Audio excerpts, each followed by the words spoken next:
আমি একটা জিনিস বুঝি না, কেন, কোন কারণে, কিভাবে আমার কোনো ইস্যু নেই, কোনো কিছুই নেই, কোনো ইস্যু নেই আমার ফেসবুক পেজ এবং প্রোফাইলে।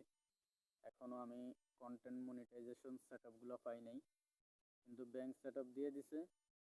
ব্যাংক সেটআপগুলো দিয়ে দিছে আজকে প্রায় ৫-৬ মাস হয়েছে। আমি ব্যাংক সেটআপগুলো এই মাসে করছি। আমার পেজে আছে, আমার পেজ হচ্ছে মহসিন নিউজ 24। আর আমার এই পেজে প্রায় $25, আরেক জায়গায় আছে প্রায় $2, আর প্রোফাইলে আছে প্রায় 25 আর 2 $27 মতন।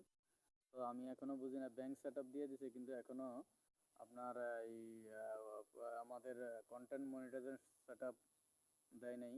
আমি ফেসবুক কোম্পানির কাছে অনুরোধ জানাবো আমাকে যেন দ্রুতভাবে এই কন্টেন্ট মনিটাইজেশন সেটআপগুলো দিয়ে দেয়। তাহলে সেটআপগুলো দিলে আমার যখন ইনকাম হবে, অবশ্যই আমি কাজ করতে মন মানসিকতা নিয়ে কাজ করব। এটি হলো আমার নিয়ম। সবাইকে ধন্যবাদ।